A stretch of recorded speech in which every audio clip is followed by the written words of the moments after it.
Civil War 2024 by Alex Garland, in my interpretation, is a modern horror movie for the journalistic profession. What do I mean by that? Well, let's get into it.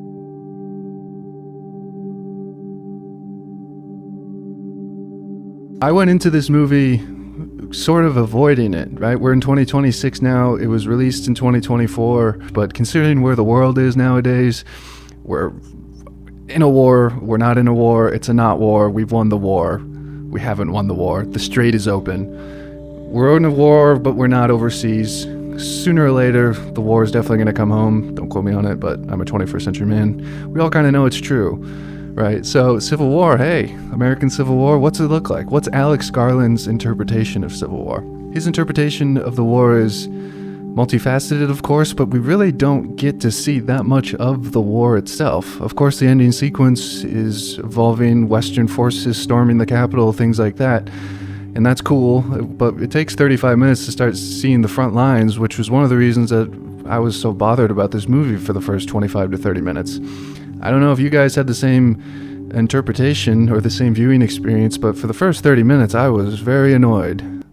The last thing I wanted to see was a pro-journalistic, heartfelt story. It's not even heartfelt necessarily, but just why are we following these journalists when there's a civil war going on? Why do I care about the ins and outs of this drama? And should we go, should we not go? Kristen Dunst, new girl, old head, kind of a wild card dude.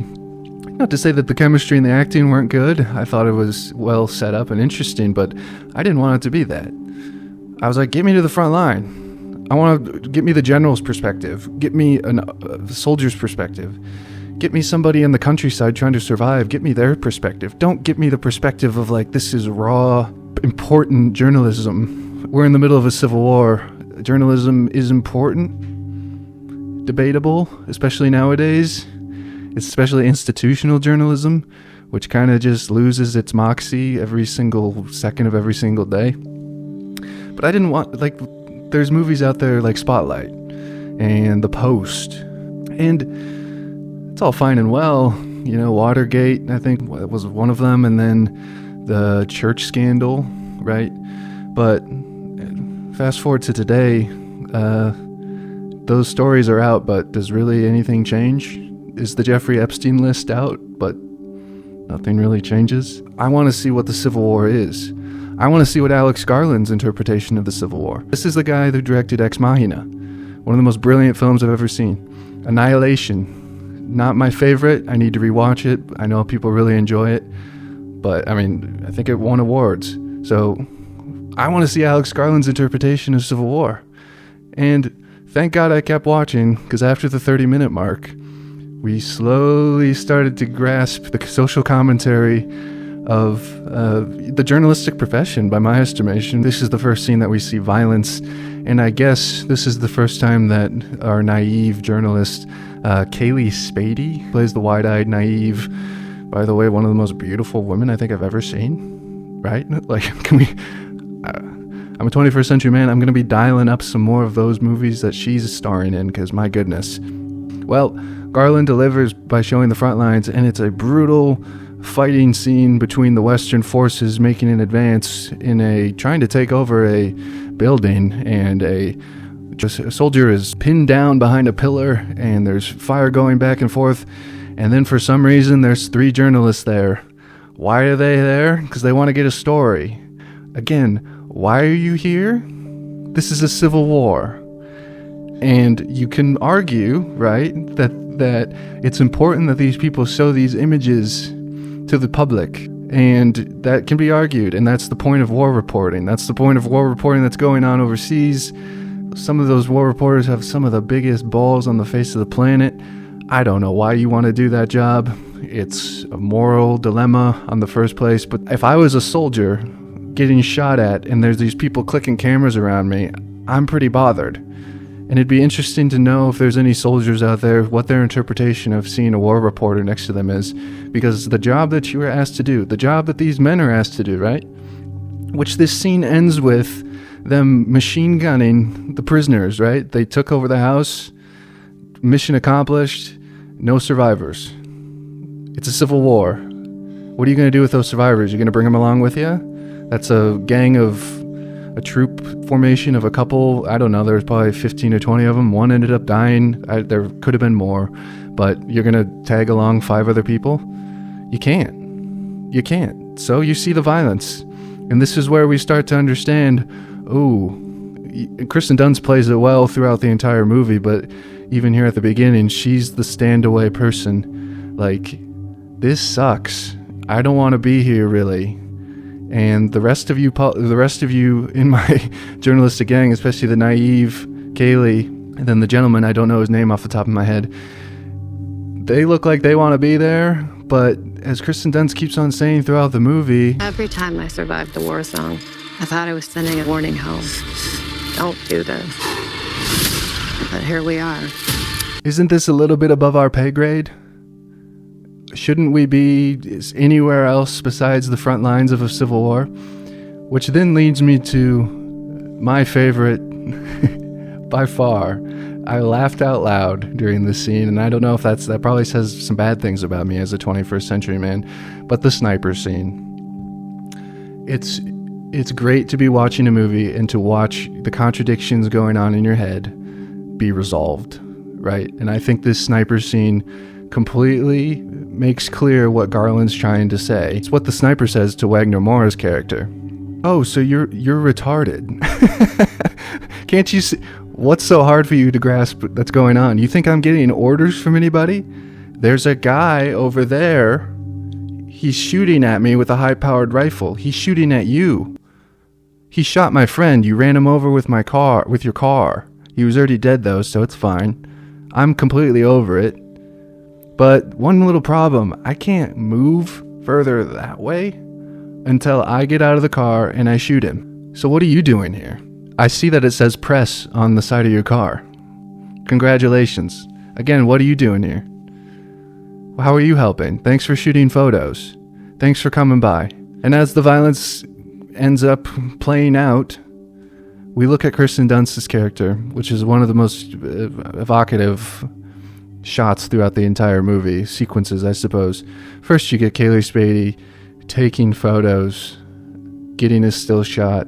It's in black and white, and then you get the kill from the sniper, and you get confirmation of the kill. I just thought that sequence was very well done. Then we get to Kirsten Dunst's character, who is lying in the meadow, looking at the flowers, looking like she'd rather be just about anywhere in the entire world than where she was. And do you blame her? And if it wasn't obvious enough, then we get to the Jesse Plemons character. We get to this scene, and if it's not clear enough that the journalistic profession and Garland's take on violence and civil war of the future isn't going to be a walk in the park, isn't going to be something that you really want to be a part of. It's going to be men fighting each other, right? It gets ugly. Violence. Deciding political outcomes, deciding who gets what, when, how much of, usually involves the barrel of the gun. Well, we swoop into a scene with a mass grave. And Jesse Plemons' character is wearing some stunna shades, some red stunna shades, and it seems like he's got some authority. Kaylee Spady's character and Kirsten Dunst, they got themselves in a little bit of a pickle, and they need to negotiate their way out of this. So Wagner Moura's character comes into the fray. Hey, I got this. I'm a smooth operator. Let's talk about it. It's here we understand more about what the Civil War is actually about. And really, I live in America. A lot of you live in America. There's a pretty good understanding implicitly where this is going, what we're actually going to be fighting for, what we fought for 130 years ago. No, 170 years ago. Is that math right? Yeah, that math is right. I'm terrible at math. What we fought about then, and of course it's going to be, a layer of it is going to be racially, ethnically motivated, and that's what we find out. What kind of American are you? It's an easy question, but no one really wants to answer it. I'm from Colorado. That's good. Can't be from Hong Kong though. Homie's got a quick trigger. It's unfortunate. I thought the turn of events, the Stephen McKinley Henderson's character swooping in and driving over Jesse and his comrade and them getting out of there, I was shocked to see it, so I thought that was a cool change of pace. made himself useful finally, even though he kept on getting mocked for being old by Kristen Dunst mostly, which respect. He is old, he was kind of dead weight, but he proved himself. But, what? A half hour later, he's dead. Welcome to the front lines, guys. Are we having fun yet? Yet even through all of this, your comrade just got killed. He was one of your, assuming, closest allies in this fight. The journalistic urge to get the shot kept them pushing on, which I found interesting and admirable, I suppose. Trying to, at the end of the day, get to the President of the United States to get a statement from him. Important, I suppose, but also kind of a death wish. And one down, however many to go. Who knows? We're going to keep on driving on, though. And then we get to the ending sequence, which I thought was very brilliant. Action-wise, storming the Capitol, or the White House specifically, and it's really entertaining. I think it was well shot. Bravo to you guys. I would be scared to death to have to put all that together. I think it can just look cheesy and bad very easily. So shout out to Alex and his entire team for putting that together. I think it's brilliant. I was engaged throughout the entire 25 minutes. And as we move to this scene, there's more and more just injunctions of soldiers being like, hey, get the fuck out of the way. Hey, go over there. Stay out of my way. But we keep on pushing on. The journalists, especially Kaylee Spade's character and Wagner's character, who we kind of come to find out he's kind of a psycho. This is where I got vibes. This movie, of course, it's about the journalistic profession, but I don't know if any of you have seen Nightcrawler with Jake Gyllenhaal, a very brilliant movie in its own right. More explicit and a different set of circumstances about the journalistic profession. There's admirability in war reporting. I don't think there's much admirability in going around getting in EMTs and firefighters' ways, trying to see gory footage of car accidents so you can sell it to the Los Angeles Times, but definitely a gray area. And the parallels are there. Is there really anything admirable about what they're doing? Or are you just getting in the way? And are you getting in the way for what purpose? To think you're going to change the world? The people who change the world are the people holding the guns, putting their lives on the line, not the people snapping photos. We then see just to what measures these characters, these journalists, will go to get the shot. They end up walking into a White House that is not empty, but they think is empty. The door's open, just waltzing right in. For all they know, someone could be around the corner holding a gun. But we're here. We've gone this far. No going home now. We got to get a picture so that we can write a story about it. And again, getting in the way. There's a group of like a squad of like 6 or 7 that are going to start clearing the White House. Very interesting. First thing the guy says to one of the guys in the back of the line of gunmen say, "Stay the fuck out of our way." Does Kristen Dunst, Kaylee Spade, and Wagner Moura's character listen? Of course not. And in the end, it ends up getting one of them killed. You can say that Kristen Dunst shouldn't have stepped in, but her motherly way, and throughout the entire story, it feels like she's kind of ready to die anyways. Poetic, in a way. It made sense to me. It shocked me. And then the shot of looking at the face of Kaylee Spade, that's the moment where it all clicked to me. And I was like, oh my God, this is a horror movie. For her, specifically. She is going to live with that for the rest of her life. Because she wanted to get a couple of photos, and she wouldn't listen. And she was in amongst the playground of dudes, and even there was women soldiers too, changing history. Maybe, just maybe, in the upcoming Civil War, if you don't have a gun and you don't intend on doing violence with it, I think Alex Garland's Civil War is kind of saying, maybe it's best you stay home.